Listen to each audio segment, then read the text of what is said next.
Yo, what's good, y'all? You Dub back here again in 2020. Let's get it. Let's talk about more fighting in the martial arts, right?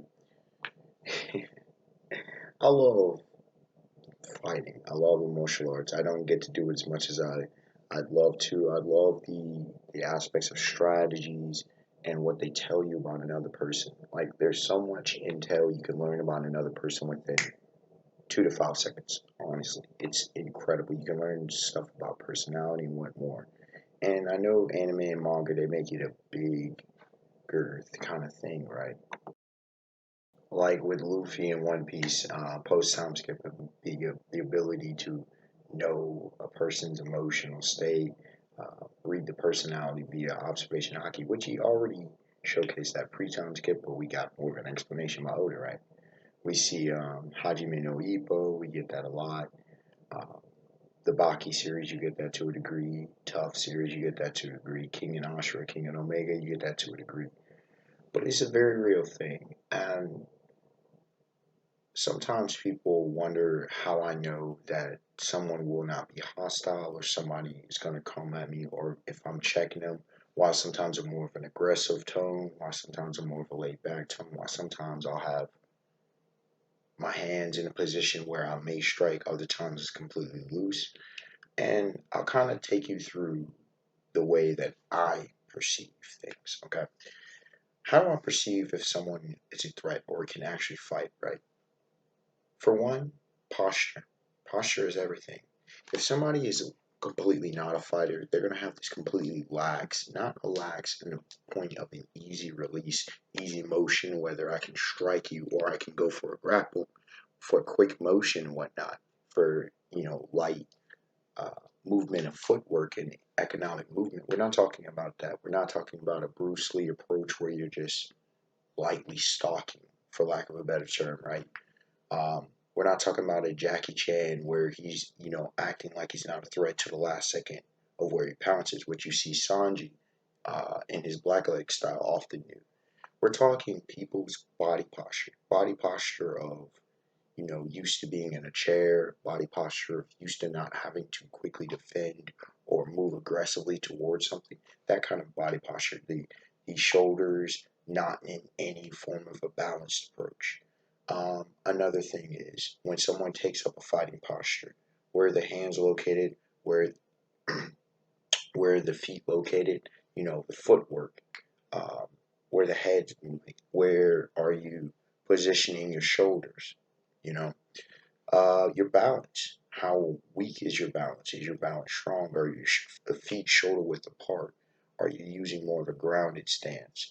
Um, if you're using a wider stance, why are you using a wider stance? I'm looking for any information. If your feet's too close together, that means that person doesn't understand both attack and defense, counterattacking. That person's definitely not a kicker.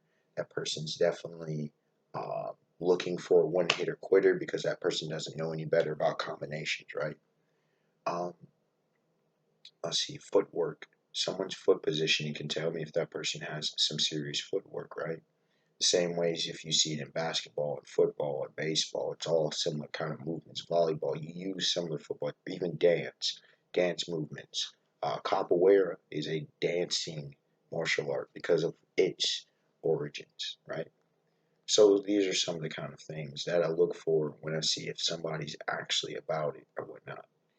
I'm going to do things like maybe change up my body positioning, maybe drop my hands, drop my guard to see how that person reacts, to see, dip my shoulder, whatnot, to see if that person is one going to let me inside, if that person is open for a tackle and whatnot. So I'm doing little subtle movements to see how that person reads and responds. It's the same thing as if I do a jab step from basketball. If I do a little shoulder movement in football and whatnot, right?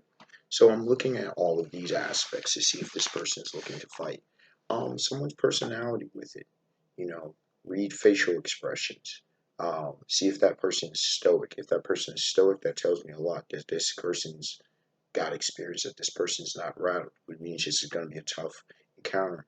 If that person is nervous or is antsy, that means that person is uncomfortable in this kind of encounter. If that person's weight is on the back foot, first of all, I showed a guy just the other night, that being on the back foot is easy to get knocked off of balance, right?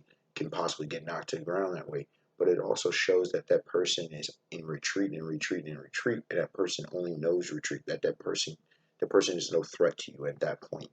You know, you could say, well, what about a weapon? Well, if you're retreating, retreating, retreating, you're providing more distance, and it's making it more difficult for you to possibly connect with whether it be a blade, a gat, or whatever the case may be, right? Um, Aspects of it.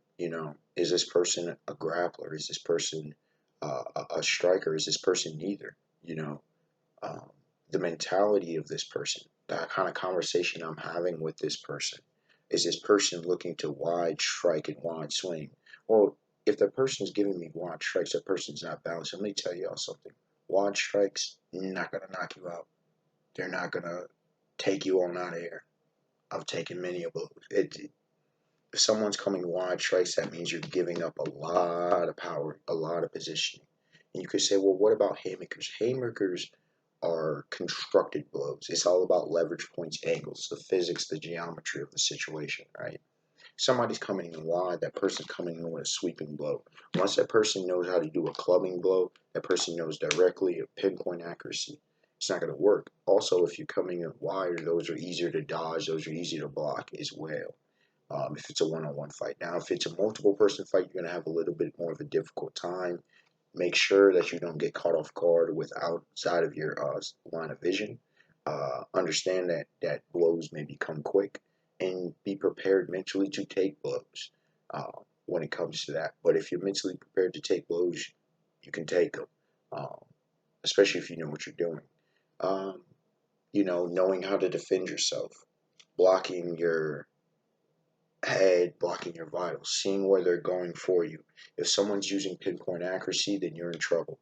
If someone's not, then you ain't got really anything to worry about. That person's probably going to tire out. That person doesn't know what he or she's doing. That person will be under your control pretty easily, or the situation will be broken out. Either way, at the end of the day, survival is key.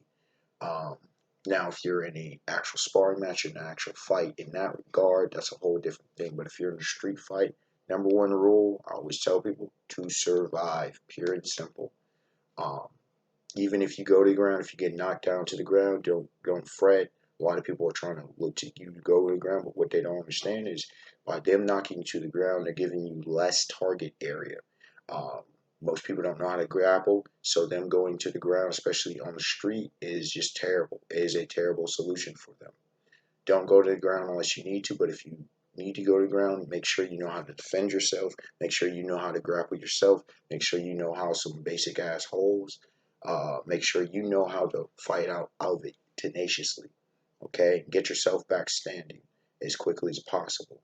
Um, one thing about going to the ground, like I said, you don't want to go to the ground. But one thing about going to the ground that allows is it allows for half the damage. It allows for less opportunity to go unconscious. Um, they'll look to stomp you out and whatnot. Make sure you're able to defend yourself.